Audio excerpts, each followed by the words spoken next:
പാവൻ രേണുവിൻ്റെ പുതിയ വിശേഷമുണ്ട്. First chemo കഴിഞ്ഞു, അതിൻ്റെ ടെസ്റ്റുകളും മറ്റുള്ള കാര്യങ്ങളെല്ലാം ആശുപത്രിയിൽ കഴിഞ്ഞ് വീട്ടിലേക്ക് തിരിച്ചു വന്നു.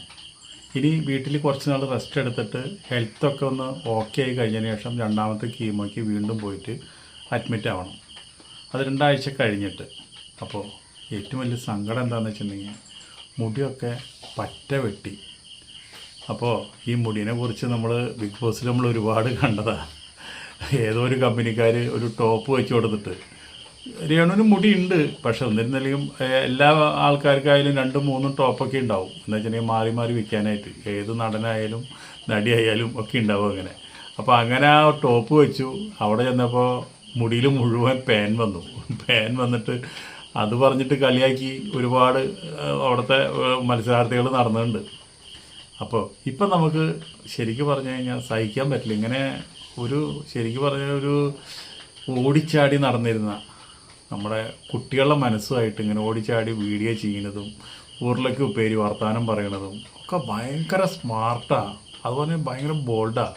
അങ്ങനെയുള്ള ഒരു ആൾ പെട്ടെന്ന് ഒരു കിടക്കയിലേക്ക് അങ്ങോട്ട് മാറുക എന്ന് പറയുമ്പോഴേ, രോഗത്തിൻ്റെ പിടിയിലേക്ക് മാറുക, ഇങ്ങനെ കിടക്കയിലേക്ക് മാറുക, ഒന്നിനും വയ്യാണ്ടാവുക, 24 മണിക്കൂറും വേദന മാത്രം സഹിച്ച് ജീവിക്കുക.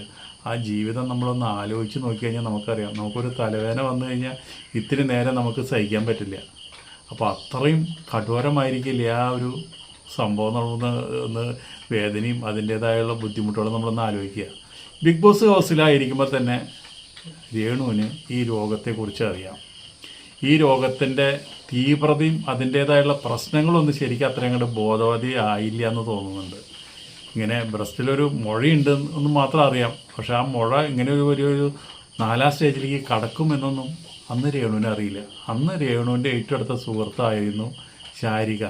അപ്പോൾ ആ ശാരിക ബിഗ് ബോസ് ചെല്ലണതിന് മുമ്പ് തന്നെ ഒരു ഇൻ്റർവ്യൂക്ക് എടുത്തിട്ടുണ്ടായിരുന്നു രേണുവിൻ്റെ.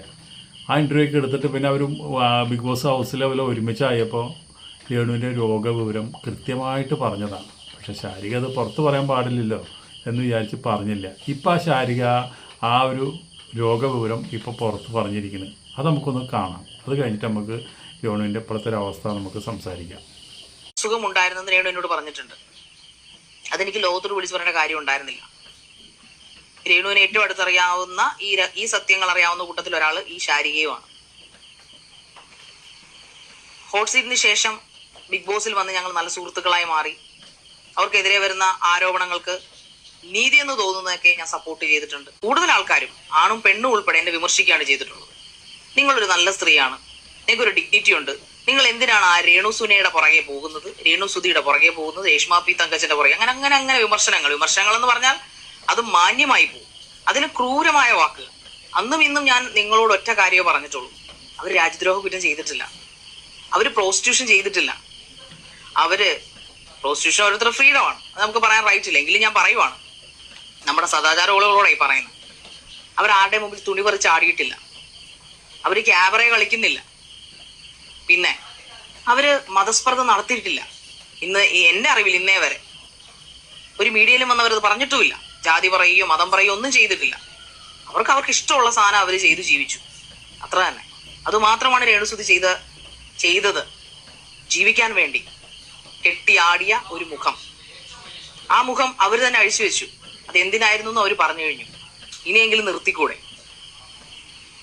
എന്റെ കമന്റ്സ്, ഞാൻ അവരെ സപ്പോർട്ട് ചെയ്ത പല വീഡിയോകളുടെ താഴെയും ഇന്നും വന്ന് നന്നായി പോയി, അവൾക്ക് ഇങ്ങനെ തന്നെ വേണം, അവൾ കൂത്താടിയതോടാണ് ഇങ്ങനെ സംഭവിച്ചത്, എങ്ങനെ സാധിക്കുന്നു?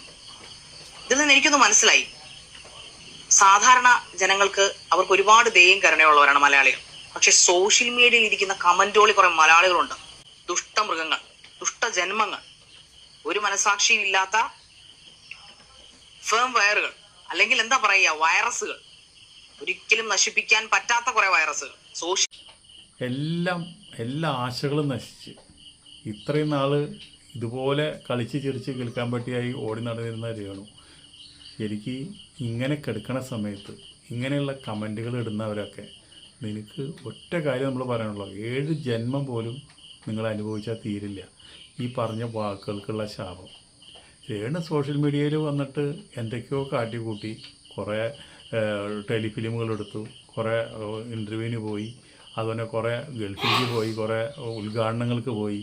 അങ്ങനത്തൊക്കെ പോയത് എന്തിനാണെന്ന് ഇപ്പം നിങ്ങൾക്ക് മനസ്സിലായില്ലേ? ഏതൊരു പൊട്ടനും മനസ്സിലാവും. കാരണം എന്താണ്? കുറച്ച് പൈസ ഉണ്ടാക്കണം, ചികിത്സിക്കണം. പെട്ടെന്ന് ആശുപത്രിയിൽ പോയിട്ട് കയറി കിടന്നു കഴിഞ്ഞാൽ ആരും കൊണ്ടുവന്ന് കൊടുക്കുകയൊന്നുമില്ല. അപ്പോൾ ഇത്രയൊക്കെ ഉണ്ടെന്ന് അറിഞ്ഞിട്ട് പോലും ആൾക്കാർ സഹായിക്കുന്ന ആൾക്കാർ വളരെ കുറവാണ്. അപ്പോൾ അതിന് പൈസ ഉണ്ടാക്കാൻ വേണ്ടി എന്തൊക്കെ ചെയ്യാൻ പറ്റുമോ അതൊക്കെ ചെയ്തു. അപ്പോൾ അതിനെ കണ്ടിട്ടാണ് ഈ അസൂയാലുക്കൾ ഇങ്ങനെ കിടന്ന് പറയണത്. ഇപ്പോൾ അത്ര വലിയ ബുദ്ധിമുട്ടുണ്ടെന്ന് വെച്ചിട്ടുണ്ടെങ്കിൽ അധികം പ്രശ്നങ്ങളൊന്നും ഇല്ലെങ്കിൽ ആ ബിഗ് ബോസിൽ തന്നെ എങ്ങനെയായാലും ഒരു 10-70 ദിവസമൊക്കെ രേണുവിനെ അവിടെ നിൽക്കാറുന്നു. പക്ഷെ അത് വേണ്ടാന്ന് പറഞ്ഞിട്ട് പോരാനുള്ള കാരണം എന്താ വെച്ചിട്ടുണ്ടെങ്കിൽ ഈ രോഗമായിട്ട് മല്ലടിക്കാനും ഇത്രയും ആൾക്കാരുടെ ഇടയിൽ അവരുടെ അടുത്ത് മല്ലടിക്കാനും രേണുവിന് പറ്റില്ല. അതുകൊണ്ടാണ് രേണു പോകുന്നത്. പിന്നെ ആ രേണുവിനെ ഋതപ്പൻ എന്ന് പറഞ്ഞാൽ ആ കുട്ടിയോട് ഭയങ്കര സ്നേഹമാണ്.